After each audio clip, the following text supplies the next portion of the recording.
तो कहानी के शुरू में हमें तबाह होती आग के तूफान में लिपटी दुनिया दिखाई जाती है। ऐसा इसलिए है कि आसमान से कई एस्ट्रॉइड जमीन से टकरा चुके हैं। इनकी वजह से लगा हुआ आग का तूफान इतना खतरनाक है कि एक पूरे मुल्क को खत्म करने में 1 मिनट भी नहीं लगा रहा। ये तूफान शुरू हुआ था नॉर्थ अटलांटिक से।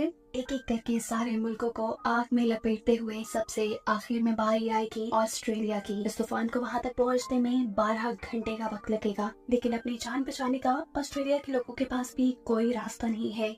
ज्यादा से ज्यादा ये लोग सिर्फ अपनी आखिरी ख्वाहिशात पूरी कर सकते हैं इस टाइम में। ऐसे ही हम ऑस्ट्रेलिया में रहने वाले एक जेम्स नाम के लड़के से मिलते हैं। हमारी मूवी का मेन कैरेक्टर जो इस टाइम अपनी वाइफ जोई के साथ था। इनको भी मालूम है कि जल्द ही ये लोग मरने वाले हैं। कुछ पल वो और जोई एक साथ गुजारते हैं, जिसके बाद जेम्स अपनी जिंदगी के इन आखिरी घंटों को एक पार्टी में जाकर एंजॉय करने का फैसला लेता है। हालांकि जोई चाहती थी कि जेम्स इस टाइम उसके पास रहे। मरने से पहले वो लोग सुकून से बीच के पास कुछ वक्त गुजारे, पर जेम्स हर हाल में पार्टी नहीं जाना चाहता था, क्योंकि वहाँ उसकी गर्लफ्रेंड उसका इंतजार कर रही थी। जेम्स की गर्लफ्रेंड के बारे में सुनकर भी जोई उसे कुछ नहीं कहती, क्योंकि अब क्या ही फर्क पड़ता है, जल्दी वो लोग मरने वाले हैं। जोई एक और मर्तबा ये कहते हुए उसे रोकने की कोशिश करती है कि जेम्स, मैं प्रेग्नेंट हूँ। जेम्स कुछ वक्त के लिए शॉक तो होता है, लेकिन फिर भी जोई को यही छोड़कर अपनी गाड़ी स्टार्ट करके यहाँ से चला जाता है।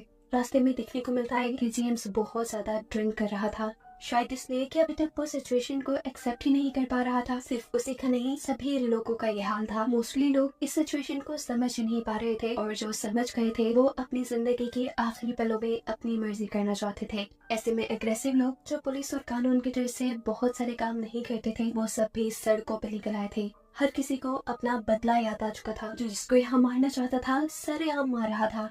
यहाँ तक के बच्चों की लाशें भी जमीन पे लावारिस पड़ी थी। फैमिलीज मदद मांगने के लिए भाग रही हैं, घरों को जलाया जा रहा है।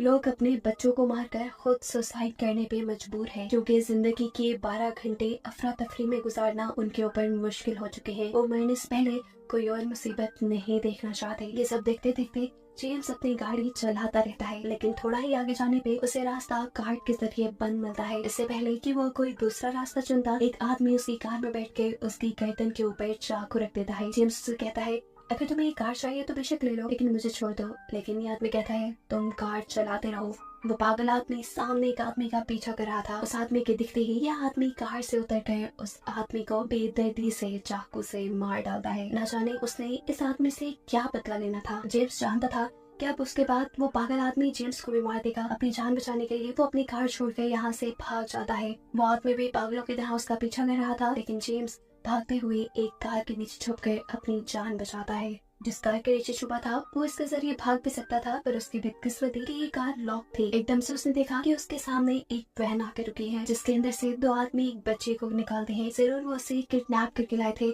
और जबरदस्ती उसे घर के अंदर लेकर जा रहे थे, उसे अब्यूज करने के लिए। बच्ची जोर जोर से चिल्ला रही थी। जेम्स को इस बच्ची से कोई लेना देना नहीं था। वो तो सामने वालों की वैन लेकर यहाँ से भागना चाहता था, लेकिन बच्चे की रोती चिल्लाती आवाजें उसे आगे बढ़ने ही नहीं देती। अब वो इन्हीं की वैन में से हथौड़ा उठाता है और घर के अंदर चला जाता है। पहले आदमी को वो इस हथौड़े से मार चुका था, लेकिन दूसरे आदमी को मारना आसान नहीं था। इस बॉडी बिल्डर इंसान ने तो उल्टा जेम्स को ही अपने नीचे दबा लिया था। इससे पहले कि वो जेम्स का एक लकड़ी के जरिए दम खोलते हुए उसे मार देता, जेम्स अपनी अकल का इस्तेमाल करते हुए न सिर्फ अपने आप को छुड़वाता है, बल्कि अपने हाथ में पकड़ी हुई हैमर से उस आदमी के भी सर पे वार करते हुए उस बच्चे को बचाकर यहाँ से निकल जाता है। इस बच्चे का नाम था रोज। वो रोज से कहता है, जल्दी वैन में बैठो, हमें यहाँ से भागना होगा, ये जगह सेफ नहीं। लेकिन ये बच्ची इस वैन में बैठने से डर रही थी। उसे अब जेम्स पे एतबार नहीं था। तब जेम्स उसे समझाता है कि अगर ज्यादा देर यहाँ रुके तो फिर मैं तुम्हारी कोई गारंटी नहीं ले सकता। ये सुनकर बच्ची वैन में बैठ जाती है और ये दोनों यहाँ से निकल जाते हैं। रोज बताती है कि वो और उसके डैड अपनी आंट के घर जा रहे थे, जहाँ उनकी पूरी फैमिली एक साथ इकट्ठी होने वाली थी। इन लोगों ने वादा किया था कि ये लोग अपने आखिरी लम्हे एक साथ गुजारेंगे, लेकिन रास्ते में ही उसके डैड की गाड़ी का फ्यूल खत्म हो गया।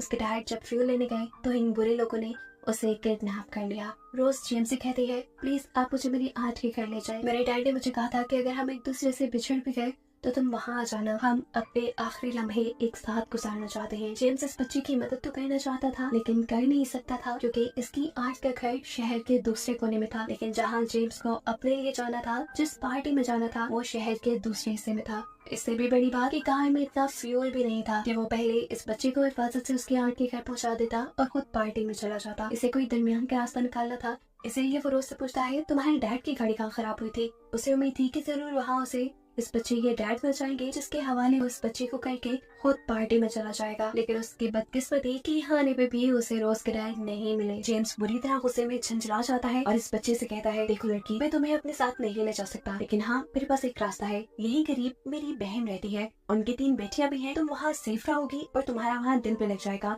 मैं तुम्हें वहाँ छोड़ देता हूँ। रोज के हाँ बोलने पे वो उसे वहाँ ले तो जाता है, लेकिन अब यहाँ पे भी उसे कुछ अच्छा नहीं लग रहा था, क्योंकि उनका घर अनलॉक था और डोर नॉक करने पे भी वहाँ कोई नहीं आया। वो जब सीढ़ियों के पास गया तो ऊपर से पानी आ रहा था। कुछ गड़बड़ महसूस होने पर जैसे ही वो ऊपर गया तो उसे पता चला कि उसकी सिस्टर और उसके हस्बैंड दोनों ने ही सुसाइड कर ली थी, और सुसाइड करने से पहले उन्होंने अपनी तीनों बेटियों को भी मारकर घर के बाहर दफना दिया था। जेम्स इस टाइम बिल्कुल डर चुका था। अब अपने ऊपर से कंट्रोल खोते हुए वो तेजी से घर से बाहर आ जाता है और अपनी बहन की कार लेते हुए यहाँ से जाने लगा था कि तभी रोज भी आकर उसकी कार में बैठ गई और वो कुछ भी नहीं बोला। रास्ते में उसने देखा कि एक पुलिस ऑफिसर अपनी कार में एक फैमिली को लेकर लाइब्रेरी के पास आया है। जेम्स सोचता है क्यों ना वो रोज को इस पुलिस ऑफिसर को दे दे, इसलिए वो भी रोज को लेकर लाइब्रेरी के अंदर चला जाता है। लेकिन वहाँ जाते ही वो सुन हो गया ये देखकर कि ये पुलिस वाला भी अपनी फैमिली के साथ साथ अपने आप को भी खत्म करने के लिए यहाँ आया था। वो जेम्स से रिक्वेस्ट करता है, प्लीज तुम हमारे पे एक एहसान करो, तुम हमें मार डालो। लेकिन जेम्स ऐसा नहीं कर पा रहा था। जेम्स के मना करने पे ये पुलिस ऑफिसर कहता है, अच्छा तो बस इतनी सी फेवर दे दो, मुझे ये कह दो कि जो भी मैं करने जा रहा हूँ तुमने मुझे इसके लिए माफ किया। जेम्स भी ये कह देता है और रॉस के साथ लाइब्रेरी से बाहर निकल जाता है, जिसके बाद ये पुलिस ऑफिसर अपनी पूरी फैमिली के साथ अपने आप को खत्म कर देता है। जेम्स के पास अब कोई रास्ता नहीं था, इसलिए वो रोज को लेकर पार्टी में आ जाता है। ये पार्टी सिक्योर गेट्स के अंदर हो रही थी। उसे एंट्री इसलिए मिल गई क्योंकि पार्टी का होस्ट उसका फ्रेंड था और उसके दोस्त की बहन ही असल में जेम्स की गर्लफ्रेंड थी। पार्टी के अंदर भी कुछ अच्छा माहौल नहीं था। लोग नशे में पागलों की तरह नाच रहे थे, जैसे वो मौत का गम भुला रहे हो। बहुत से लोग तो नशे की ओवरडोज की वजह से मारे भी जा चुके थे। इस सारे माहौल में रोज अपने आप को काफी अनकंफर्टेबल महसूस कर रही थी, इसीलिए वो जेम्स का हाथ जोर से पकड़ लेती है और तभी उसके पीछे एक लड़की आ जाती है। ये लड़की रोज को एक दूसरे नाम से पुकार रही थी। इस लड़की की दिमागी हालत ठीक नहीं है। ऐसा लग रहा है कि शायद उसकी बेटी गुम हो गई हो और वो रोज में अपनी बेटी ढूंढ रही थी। किसी तरह जेम्स इस लड़की से रोज का पीछा छुड़वाकर उसे आगे ले जाता है और फाइनली पूल के अंदर उसे अपनी गर्लफ्रेंड मिल जाती है। अब ये दोनों रोज को इसी पूल में छोड़कर खुद रूम में चले जाते हैं। यहाँ पर जेम्स की गर्लफ्रेंड मजे करना चाहती थी, लेकिन जेम्स का ऐसा कोई मूड नहीं था। उसका मूड बहुत ज्यादा खराब था। वो बहुत डिप्रेस था क्योंकि अभी वो इतनी सारी मौतें देख कर आया था, जिसमें उसकी बहन की भी मौत थी। वो ये सारी बातें अपनी गर्लफ्रेंड को बताता है, लेकिन उसकी गर्लफ्रेंड तो इन सारी बातों पे ध्यान ही नहीं देती और कहती है, तुम ये बातें मुझे क्यों बता रही हो? देखो जिंदगी का आखिरी टाइम बचा है और मुझे ऐसी बातें नहीं सुननी। उसका ये कोल्ड बिहेवियर देखकर जेम्स को बुरा लगा और उसे पहली मर्तबा ये भी एहसास हुआ कि जब जोई ने उसे इतनी बड़ी खबर सुनाई थी और जब जेम्स ने उसे इग्नोर किया तो उसे भी ऐसे ही बुरा लगा होगा। फिर जेम्स का मूड जब काफी देर तक ऑफ रहता है तो ये लड़की जेम्स को लेकर एक बंकर के अंदर जाती है।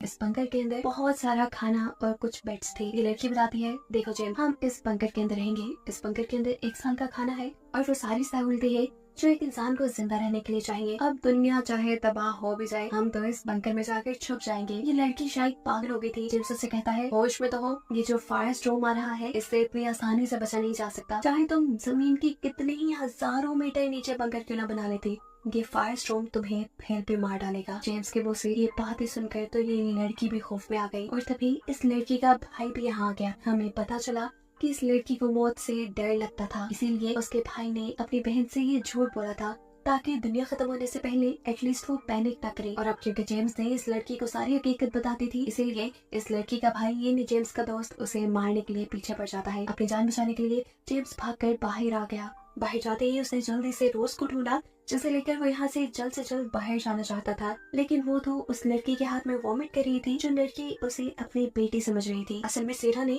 उसे ड्रग्स देती थी, जिसकी वजह से ही रोज का ये हाल हो गया था। जेम्स यहाँ इस लड़की सारा को बहुत ज्यादा डांटता है और रोज को पकड़कर भागने ही लग जाता है कि ये लड़की रोज को लेने के लिए उसके पीछे पड़ जाती है और अब उसके सामने आ जाता है उसका दोस्त। बेचारा जेम्स फंस चुका था, निकलने का कोई रास्ता भी नहीं था। जेम्स के दोस्त के हाथ में एक गन थी जिससे वो एक ही मिनट में जेम्स को मार डालता, पर जेम्स के दोस्त के हाथ से गन जेम्स की गर्लफ्रेंड ले लेती है, जिसके बाद उसने गन जेम्स की तरफ तान दी। ट्रिगर पे हाथ रख के उसने ट्रिगर दबाया और गोली चल भी गई, लेकिन किस्मत से ये जेम्स को लगी ही नहीं, क्योंकि उसने ये गोली जेम्स को मारी ही नहीं थी। उसने गोली मारी थी पीछे खड़ी हुई सैरा को, जो रोज को यहाँ रोकना चाहती थी। अभी लड़की जेम्स से कहती है जाओ तुम आजाद हो, क्योंकि अब उसने भी कहीं न कहीं अपनी मौत को एक्सेप्ट कर लिया था। बिना वक्त जाया किए जेम्स रोज को लेकर बाहर आ जाता है। अपनी कार में बैठते हुए वो तेजी से यहाँ से जाना चाहता था, लेकिन रास्ते हर तरफ से ब्लॉक थे। अब वो पैदल ही आगे बढ़ जाता है। रास्ते में उन्हें एक टैक्सी मिलती है जिसमें बैठते हुए जेम्स रोज को अपनी मॉम के घर ले जाता है। आखिरी वक्त में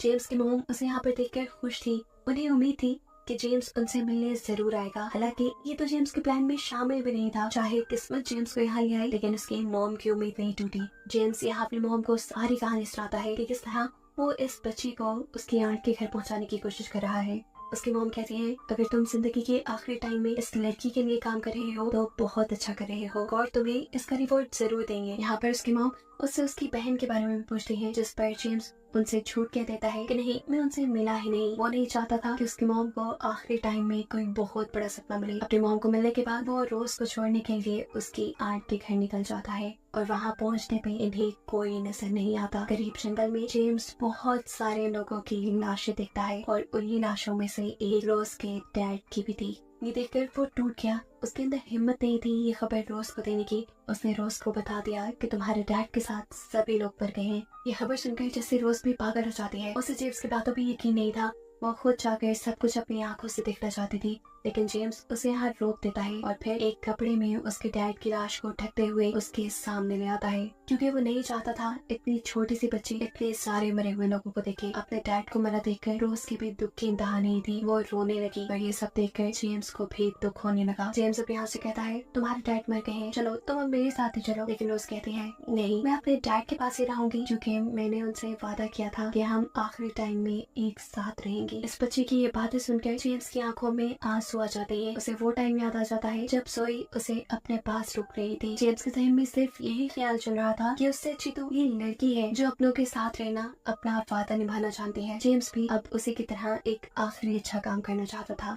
वो वापस जोई के पास जाना चाहता था, इसीलिए वो इस लड़की को यहाँ पर छोड़कर निकल जाता है। लेकिन अब उसकी आंखों से आंसू नहीं रुक रहे थे। फाइनली वो अपनी वाइफ जोई के पास पहुंच भी गया। जोई अब उससे नाराज थी, उससे मिलना नहीं चाहती थी, लेकिन यहाँ जेम्स उसे किसी तरह मना लेता है। जोई समुद्र के किनारे पे खड़ी थी। ये दोनों एक दूसरे को हक करते हैं और अचानक उनकी तरफ अंगारे पड़ने लगे। दूर से तेज रोशनी आती दिखाई दी और मालूम हुआ कि वो आग का तूफान अब इनकी तरफ भी आ चुका है, जो अगले ही सेकंड इन्हें अपनी लपेट में ले चुका था। ये दोनों मर गए और इन्हीं को दिखाते हुए ये कहानी यहाँ खत्म हो गई।